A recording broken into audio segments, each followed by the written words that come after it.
Since September the 11th, America has seemed locked into its war on terror. One might believe that American diplomatic horizons stop at the suburbs of Baghdad or Kabul. But while focusing on the vestiges of the World Trade Center, the country is secretly preparing for a new conflict, an undeclared war, but one that is the top priority for the intelligence community and the White House. Ahead of Al-Qaeda, more important than the quagmire in Iraq, the Chinese threat, America's new war.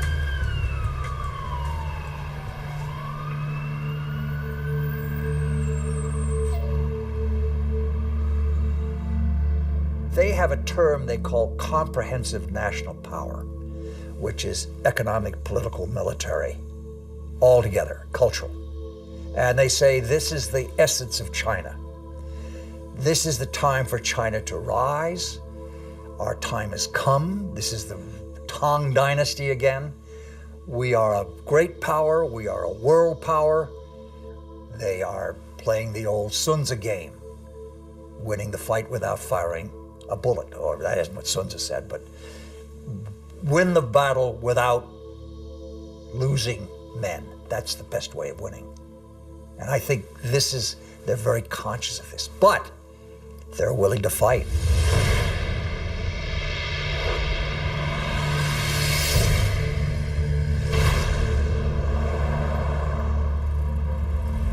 The world will, run by three first-class countries. One is USA, United States of America. Another is USE, United States of Europe. Then the Greater China. At this point, at the current point, I think the possibility to see a USE is very slim.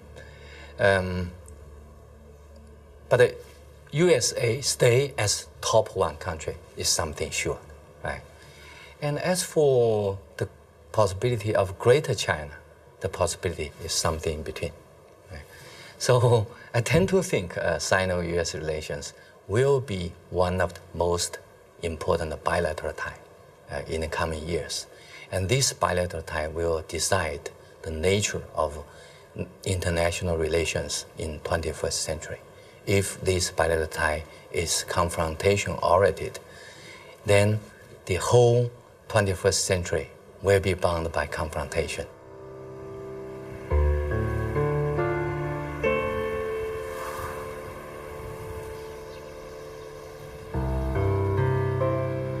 Kinmen Island, the actual frontier between the two giants, and where the ultimate confrontation may take place. This little island belongs to Taiwan, but it is only 2 kilometers from the Chinese coast. From here, one can see the inaccessible banks of Fujian province, where hundreds of ballistic missiles point at Taipei.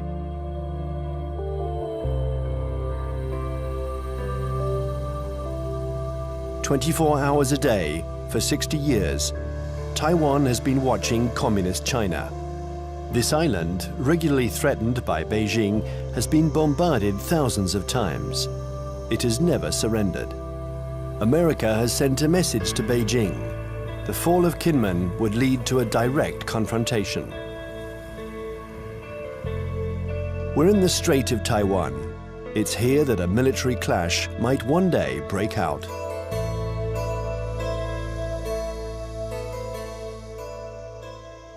Taiwan is one of those emotional hot-button issues, the way Jerusalem is to Palestinians and Israelis, the way Kosovo was to the Albanians and Serbs. And for most mainland Chinese, Taiwan is rightfully a Chinese province. This was territory that they believe was stolen from China by Japan in the 1895 war, and that the United States prevented reunification during the early stages of the Cold War because of our opposition to communism.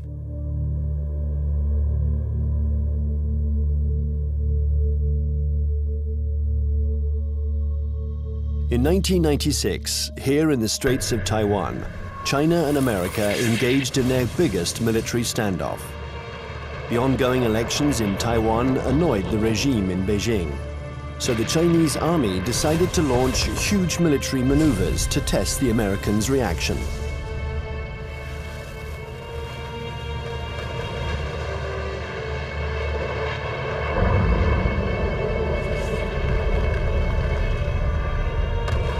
After several days of this Chinese show of force, Washington deployed 2 aircraft carriers. It was the first time the two countries came face to face. For several days, there was extreme tension between the two nuclear powers. When the Chinese fired short-range ballistic nuclear-capable missiles off the north and south coast of Taiwan and carried out a major, what we call a live-fire exercise. And Jiang Zemin was there, the president. They were using some very belligerent language. This is when we dispatched 2 carrier battle groups off the East Coast. And this was a show, this was force. And the matter quickly dissipated. The Chinese thought this was excessive. They thought that they had an understanding with the U.S., that they would have a limited display to show their seriousness on the issue. The U.S. would adopt a very limited response, and then they would both back away. They regarded the deployment of a second carrier as excessive and in some ways as humiliating to the Chinese, because the Chinese couldn't do much to deter or complicate the deployment of those carriers.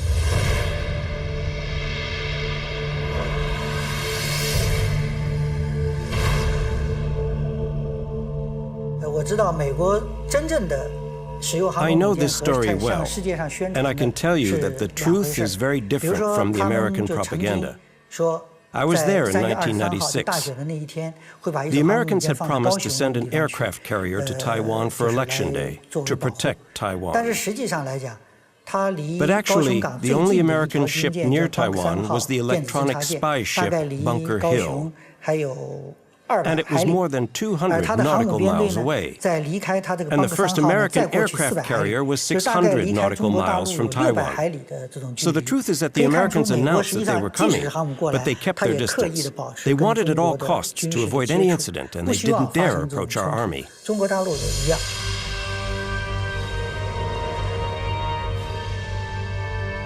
Even if the Americans didn't take much of a risk, in the eyes of the world, they reaffirmed a sacred principle of their foreign policy.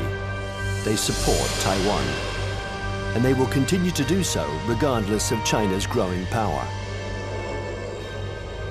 I think believes Taiwan is very important for a number of reasons, not to mention the fact that it's our 8th largest trading partner, our 6th largest market for agricultural goods. It's one of America's most important sources of high-tech semiconductor products. Even though they're imported to the United States via China, they're made in Taiwan. But that, of course, isn't the only thing. The real reason I think America has a commitment to Taiwan is because Taiwan is a democracy.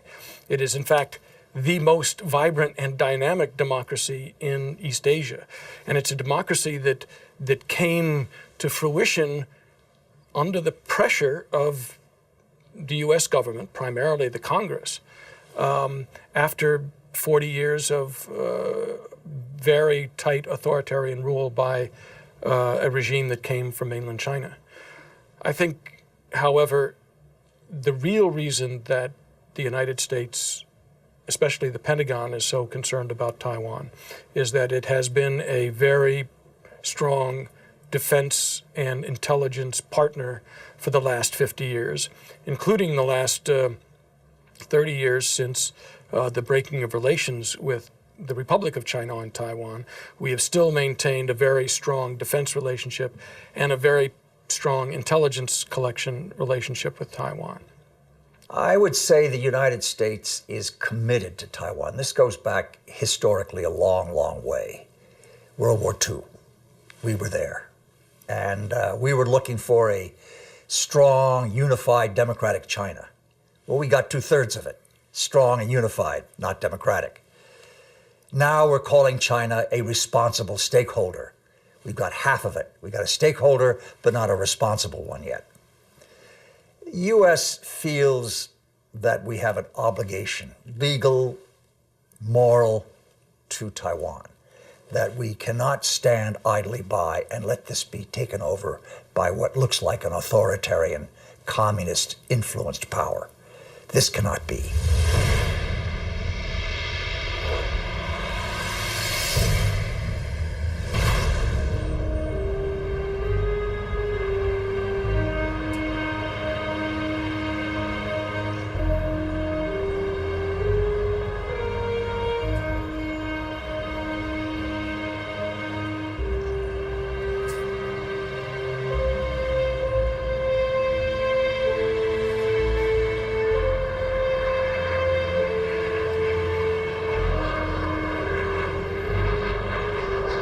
Taiwan, an island of 23 million inhabitants, 250 kilometers from the Chinese coast, is today the most explosive strategic issue between China and the United States.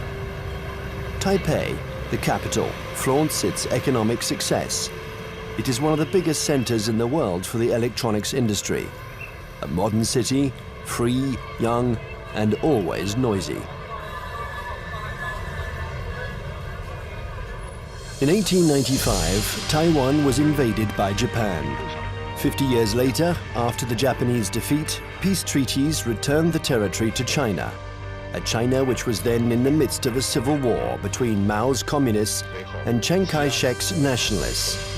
When the battle turned in Mao's favor, General Chiang Kai-shek, aided by the Americans, took refuge in Taiwan with his soldiers.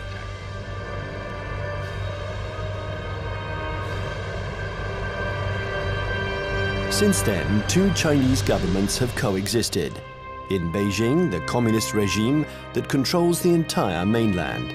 And in Taipei, the nationalist regime, having become little by little a democracy, calling itself the Republic of China, which rules only Taiwan. Officially, these two governments both claim to be the legitimate representatives of all the Chinese. Taiwan is not recognized as a state by the UN. Only 20 small countries maintain diplomatic relations with the island. A fragile independence, while Beijing still considers Taiwan as the 23rd province of the People's Republic, a rebel province that the regime intends to reunite with the motherland. I would say two major motivations. There are many others, but two major ones. The first one is national pride, unification of China. They are committed to this. This is a strong emotional drive in China. And you don't downplay it. It's real. It's powerful. The second is strategic. They know through history, if Taiwan is in unfriendly hands, that China is very badly affected. If you turn the globe around, and if you were the Navy commander of the Chinese armed forces, then you will see the only way to protect my coastline is to extend our defense and power projection capability far away from our territory. Why I need to do that? Because the economic center, financial center, education center, production center of today's China is all on the coastline.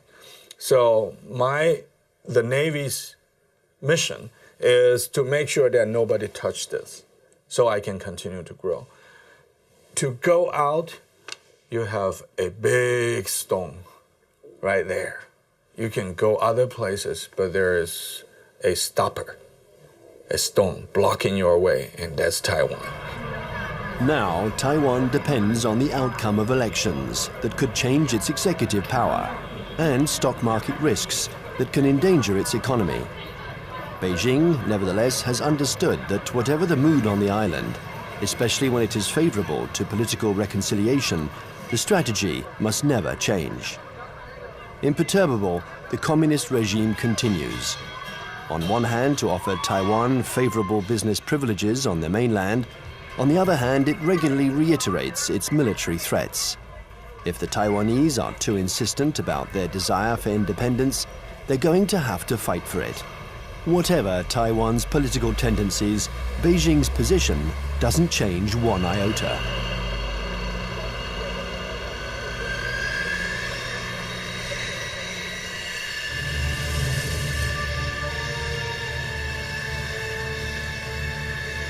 A freeway in the middle of the island of Taiwan.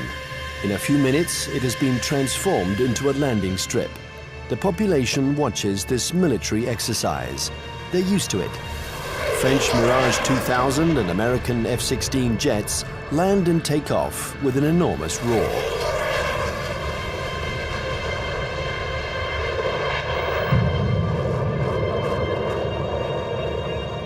Faced with the uncertainty of American support, Taiwan organizes its own defense. Everyone knows that the airports will be the first target. Strategists on both sides of the strait affirm that the war will first begin with an air battle.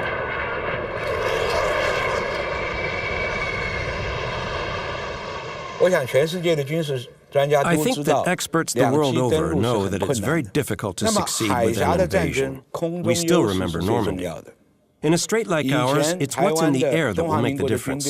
And we've always tried to keep a strategic advantage over China, our air superiority. But with the Chinese missiles, this equilibrium has been put into question. They can destroy our airports, and if they are destroyed, we lose our only advantage over China, our air superiority.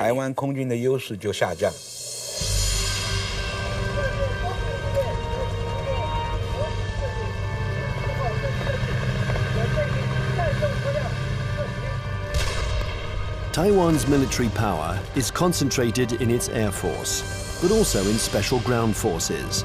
They are training to face the Chinese People's Liberation Army. In the event of a conflict, they expect elite Chinese troops to parachute onto the island to attack strategic targets.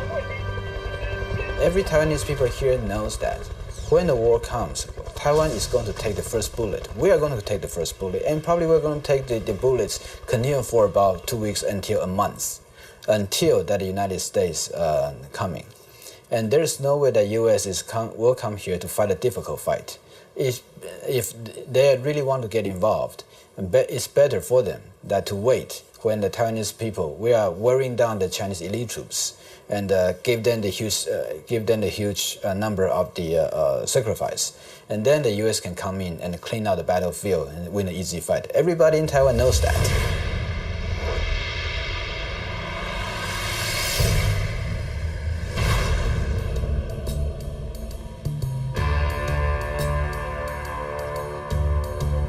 In Washington, the scenario of the next confrontation is a constant preoccupation. They know that Chinese military power has increased significantly. But how the Pentagon will react in case of a new Taiwan crisis remains a mystery. It's certainly not automatic, the support for Taiwan. It never has been.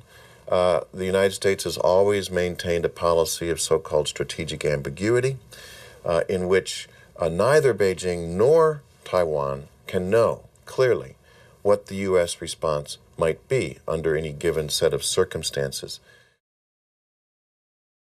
I think that 10 years later, from 1996, the missile crisis in the Taiwan Strait, to 2007, we would approach the Taiwan issue with a little bit more caution. We would approach the Taiwan issue with a lot more caution. What this means, I think, is that we would be probably resupplying Taiwan by air. We probably would put a active duty military contingent on Taiwan rather than risk putting our ships in harm's way. Coming away from this crisis, the U.S. has concluded that I think there's been problems in what they've concluded. The U.S. has concluded that the Chinese were somewhat intimidated by the U.S. deployments, and that in fact they now know the U.S. is very determined to use force if necessary to ensure peace and stability in the Taiwan Strait. In fact, however, I don't think the Chinese were all that intimidated by the deployment of the carriers. What they were is it strengthened their resolve to acquire capabilities so that they won't be intimidated in the future.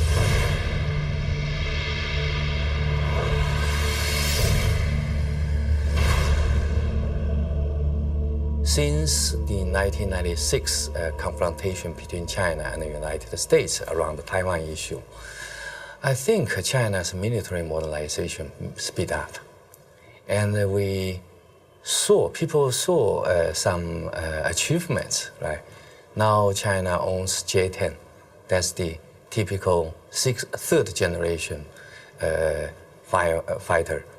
And that made China is the third country that can independently produce the third generation firefighter.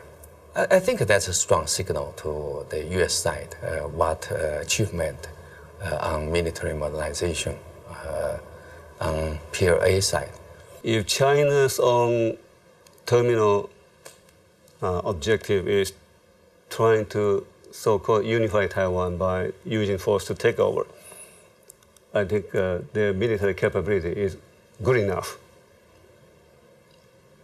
But I don't see that, because they're increasing their military budget over the last decade, almost every year, 2 digits.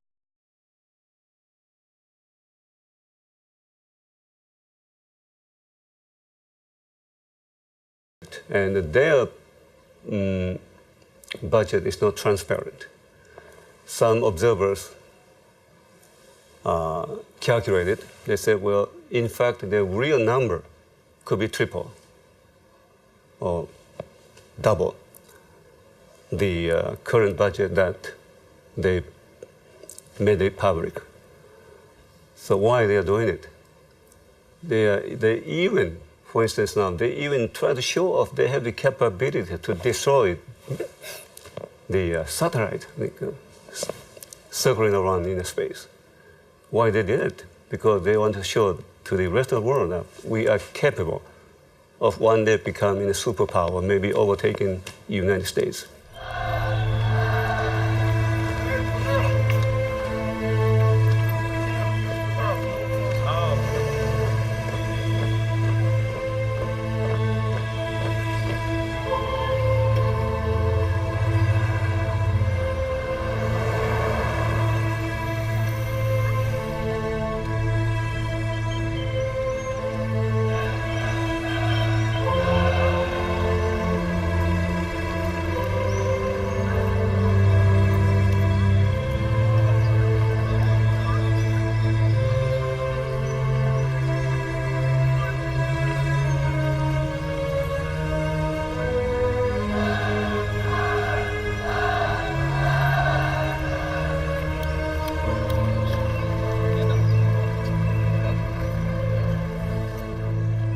Frankly speaking, the status quo balance of power is still strongly in favor of the United States.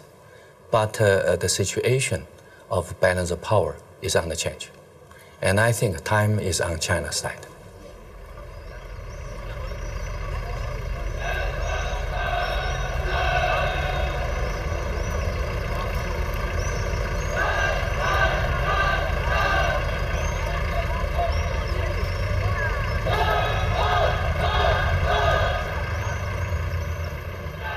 Since the 1996 crisis, the United States and China have often had occasion to test each other's resolve. Small conflicts, sometimes public, sometimes secret, that can be understood today as a pattern of confrontations between the two powers. On May 7th, 1999, in the midst of the Kosovo War, NATO bombed the Chinese embassy in Belgrade. 3 Chinese people were killed. NATO claimed it was a military error. CIA had apparently furnished the wrong maps. In answer to this provocation, the Chinese organized mass demonstrations in front of American embassies.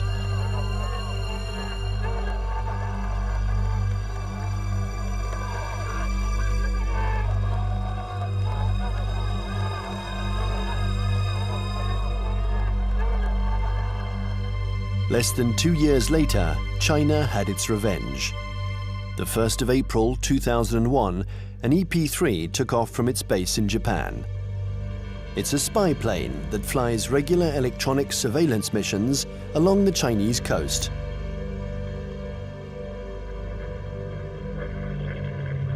After 6 hours of flight, while still in international airspace, the American airplane was intercepted by 3 Chinese jets.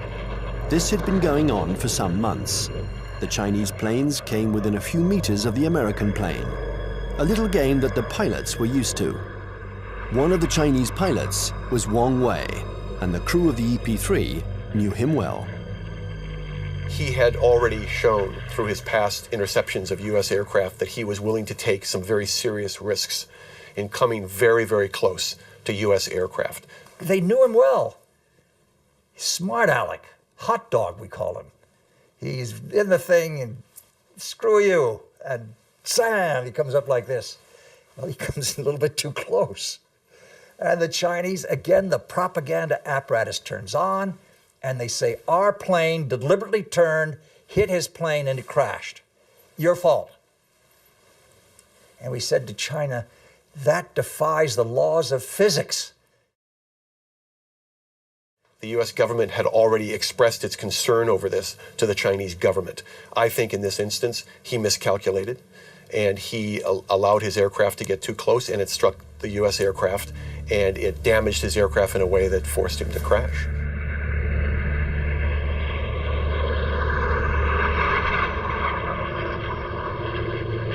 The Chinese jet plunged into the sea. Its pilot was declared missing. The EP-3 was seriously damaged. It was forced to make an emergency landing, but the closest airstrip was a Chinese military airbase. The airplane succeeded in landing there, but it was now in Hainan, and the crew was immediately taken prisoner. Our air crew is immune to PRC jurisdiction.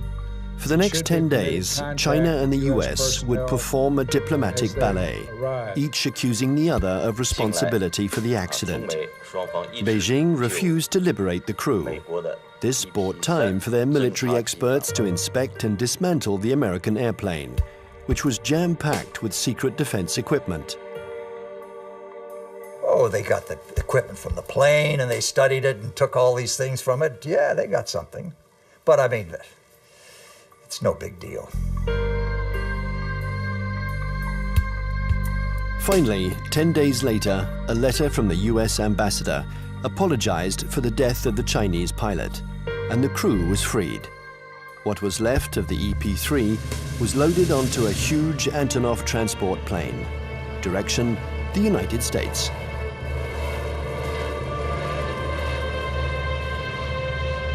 The People's Liberation Army did the same thing after each small battle. They analyzed all American techniques and strategies. It was almost an obsession with Beijing.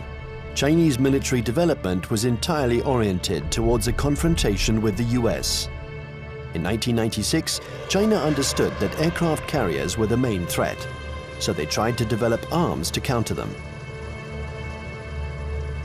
There are several things that the Chinese have done over the last several years that play to this capability. One of them is they have developed a larger number of more sophisticated submarines, diesel submarines. And contrary to what a lot of people think, many diesel submarines are quieter than many nuclear submarines. They're very hard to detect. The Chinese have built a significant number of new types of diesel submarines. They've also developed a significant number of new varieties of surface warships. Both of these sets of capabilities have application to the Taiwan situation. And the Chinese have deployed the submarines in some instances to areas well beyond Taiwan. They've deployed them around Guam, which is now becoming an area of increased U.S. military presence in the Pacific. They've shown by doing this that they have the capability to deploy submarines into far deep water areas. And obviously, this becomes a potential concern to any carrier battle group commander who wants to bring a carrier up close to Taiwan. We saw last October 26th, our carrier battle group, the Kitty Hawk, was in the waters in the vicinity of Okinawa.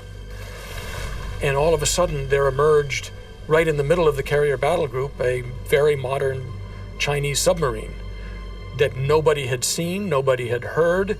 It came up within a few miles of the Kitty Hawk itself. And we know that this submarine is equipped with very advanced torpedoes, and that if it wanted to, it could have sunk our carrier. The Chinese know we are dependent on two things militarily in Asia. Number one, satellites. Number two, aircraft carriers. They have demonstrated to us they can take out each one. Will they ever do that? I doubt it.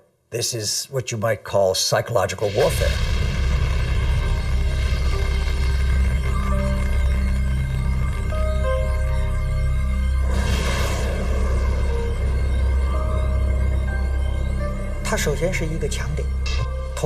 Satellites are an American strong point.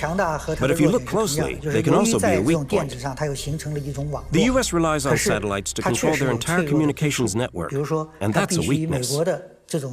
Today, and we were able to verify this during the last conflicts, the American military depends too much on its electronics and satellites. This dependence reminds me of the Greek legend. The powerful Achilles, who was invulnerable, except for his heel. And satellites are a little like the American Achilles heel. The 11th of September 2006, the People's Liberation Army launched a missile that destroyed one of its own satellites. The explosion in space was obviously immediately detected by the Pentagon. There was consternation in Washington. Nobody had anticipated this Chinese initiative. The Chinese have had an anti-satellite program for some time now, and it's designed primarily to, again, to deter the United States or to complicate U.S. decisions in the event of a crisis. So yes, I think the recent shot by the missile to fire against their own satellite and shoot down their own satellite was designed to convey a signal to the United States about the fact that the Chinese are not simply going to sit back, in their view, and allow the U.S. to have predominant influence. They are going to try to influence the situation, in this case, in sort of an asymmetrical way, by threatening what is regarded as one of the critical areas of U.S. surveillance. The Chinese army has also developed another system to blind American satellites. These are giant lasers that don't destroy them, but blind them enough to make them useless. This isn't science fiction, but a technology that is already in use. And then there exists a still more terrible weapon, a weapon that the Americans and the French have already mastered. Its development was a priority for the Chinese army. The Chinese have followed very closely the American dependence on the electromagnetic spectrum, the use of communications and networking among satellites and ships and command systems to fight a war. They saw what happened in the first Gulf War, they saw what happened in Kosovo, they watched Afghanistan, they watched the second Gulf War, and they realized that we are more and more dependent on the electromagnetic spectrum and moving communications back and forth. And an electromagnetic pulse, which is produced by detonating a nuclear weapon, usually fries transistors and stops that kind of communication. An electromagnetic impulse weapon uses a nuclear explosion to generate an electromagnetic wave. When this wave hits boats or planes, it instantaneously destroys all electronic equipment. No one dies, provided they are far enough away from the nuclear explosion. But the American battleships, totally dependent on electronics, would immediately be disabled. The Pentagon report described a nuclear detonated or nuclear generated EMP. I asked people in Pentagon, why don't you say they have conventionally generated EMP? They say, we don't want them to know whether we know them. The conventionally generated EMP is less problematic and it is more useful or more usable, because when you have this EMP, there will be no nuclear fallouts. There will be less international protests. They already have it.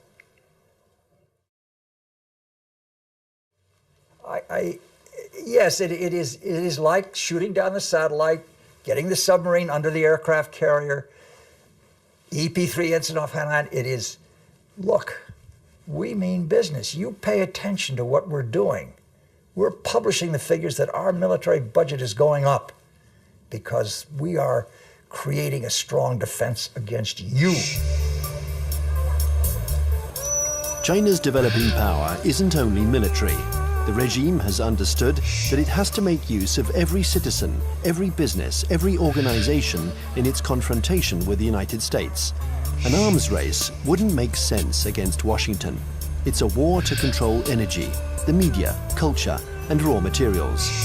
And facing an America that overconsumes, that is deeply in debt, an America weakened by its own excesses, China counters with its best weapon, its breathtaking economic growth.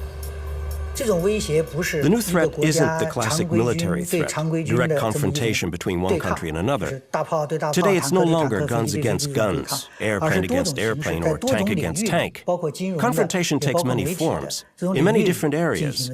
For example, in finance or the media, there can be attacks in all these areas. The object of these new kinds of conflicts is the same as in a conventional military confrontation, forcing the enemy to accept certain conditions. It's still war, but war today goes beyond this military domain. It's what we call an unrestricted war. One has to learn to decode the battles in this new war. Sometimes they are small events that seem harmless at first. Thus, on February 27, 2007, the main American stock indexes plunged. Paris had just lost 3%. New York is in an uproar. The cause of this mini crash began with a tornado that originated on the other side of the world, in Shanghai. Suddenly, and with no apparent reason, the stock market there lost 9%, and it took the whole planet down with it. Nobody really understands what happened, but in New York, they pondered the lesson. China had just shown that it could use its new economic power to destabilize its adversaries, above all when they are weakened, like the United States, by the subprime crisis. Beijing uses economy in several ways. First, by influence. Well, in Southeast Asia, worldwide. They invest money when the leaders visit that capital. Then they sign some agreements. The second is what you said. They would only hint at something they might do. For instance, the now $1.2 trillion foreign reserve of China as of the end of March 2007, 40% of them are deposited in United States Treasury bills. So if Beijing decides to transfer that to euros, it will be very painful to the United States. But Beijing doesn't need to say. It only hints here and there. And Washington feels a big headache. Thus, China and America multiply their battlefields. There is the piracy of Hollywood DVDs, the recall of Chinese toys by American builders, the reception of the Dalai Lama in Washington, the buying up of oil companies by Beijing, hundreds of conflicts. China and America think that they have to dominate in order to survive. The US consumed over 35% of the whole, global consumption, right? 8 times as their population percentage. So they enjoy this position as the only superpower. Then they can get extra resources.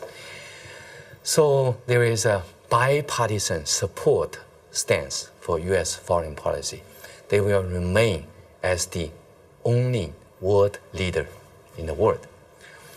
And then they will keep alert against any country, no matter the name of this country, China, French, Russian, Germany, Indian, Brazil, any country that can threaten the US dominance, that will be a problem.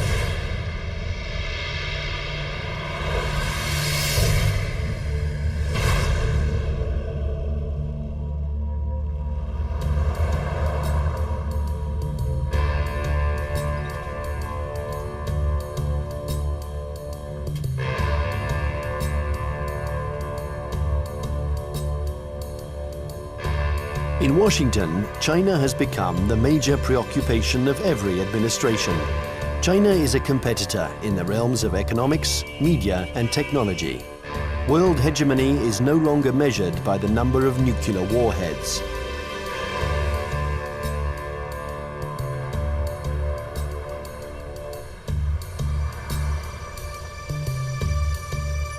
Congress has even created a permanent investigation commission, unique in its kind, whose mission is to study the economic and security challenges posed by China. Russia never got that kind of attention during the times of the Cold War.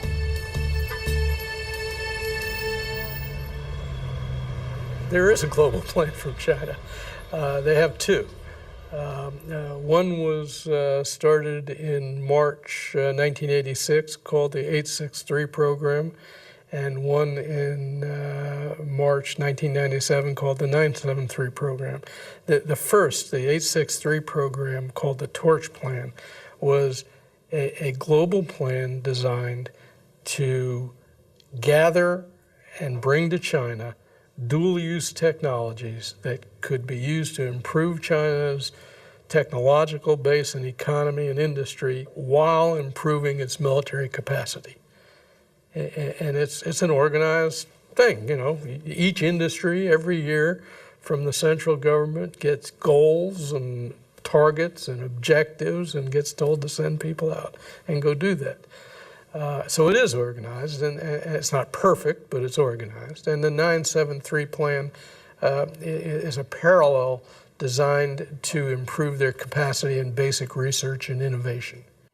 People in the States pay too much attention to China.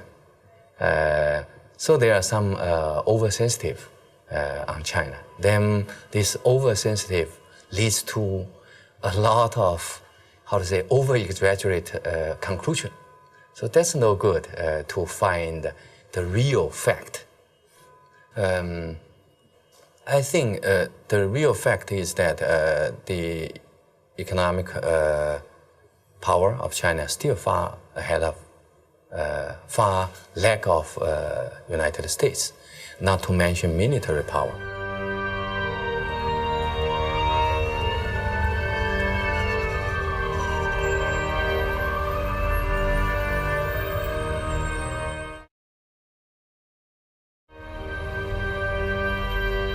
If the French Foreign Intelligence Collection Service goes to a student and says, while you're at Tufts University, we want you to go over to some laboratory and gather this, the student can say, I'm busy.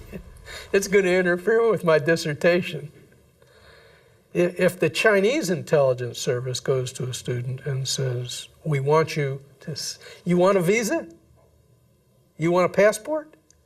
When you go to the United States or to France, you will write a dissertation on this, you will work on this project, and you will report back to us, or you'll never get a job in China, or your family will lose its house. Now, they have the capacity to do that. The United States cannot maintain itself as a superpower if we allow our industrial production to be offshored, to be outsourced. And that's what's happening now. We're finding very large amounts of our basic core industries. And I don't mean just like steel. Steel is one of them, copper, basic, resources. But things like semiconductors. And when we find that our semiconductor industry has gone from 12, state-of-the-art wafer fabs to 3,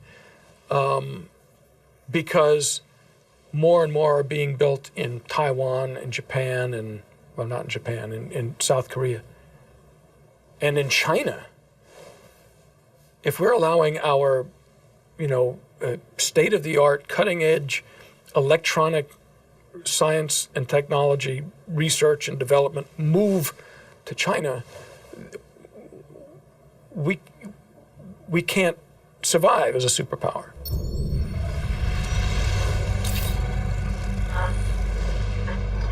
This technological war culminates in cyberspace. China and the US have armies which are developing cyber soldiers who spy on or attack each other's computer networks.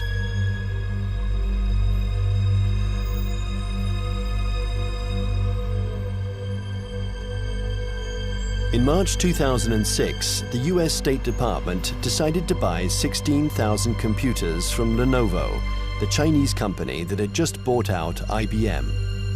Some of these computers were meant for networks that circulate secret defense data. Larry Wurtzel and his commission intervened to stop the delivery.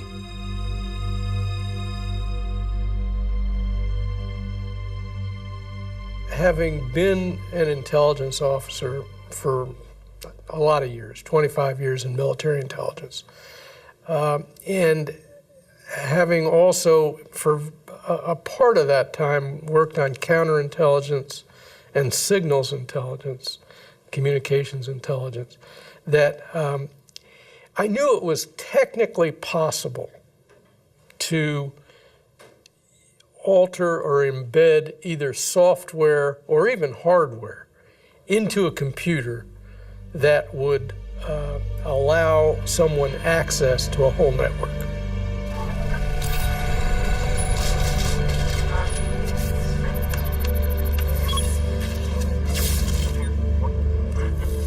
The entire Bureau of Export Controls of the Department of Commerce was attacked and shut down by, turns out, hackers from China.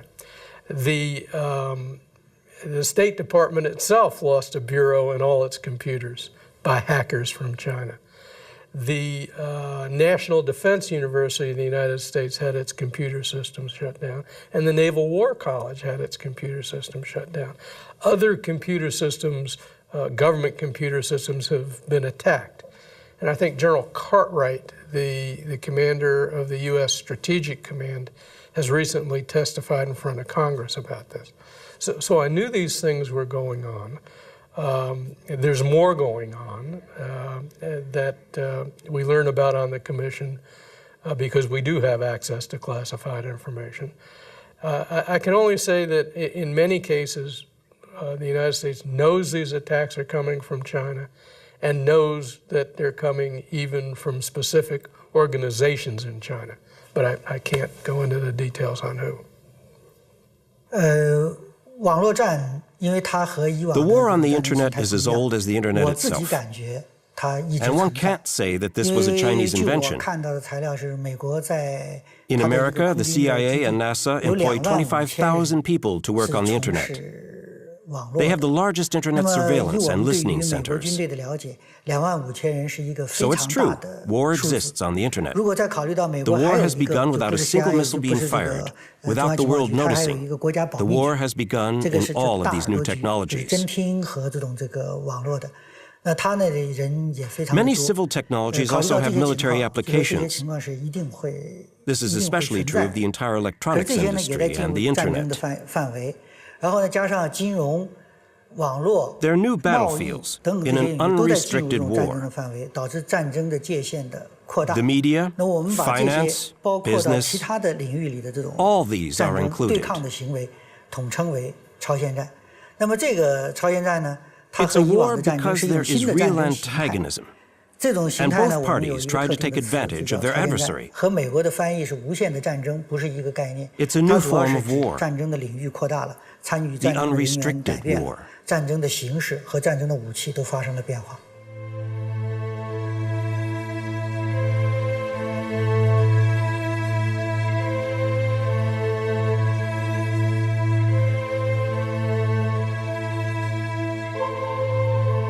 This unrestricted war has already begun.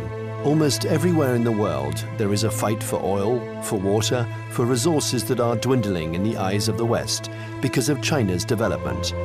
America uses its military might to assure its power and guarantee its vital supplies. China employs an asymmetrical strategy. It looks for its adversaries' weak points. Nevertheless, this war is apparent everywhere in the world.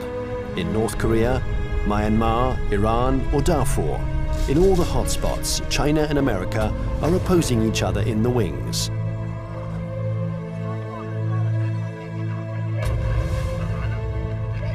remember the words of Deng Xiaoping: there cannot be two tigers on the same hill.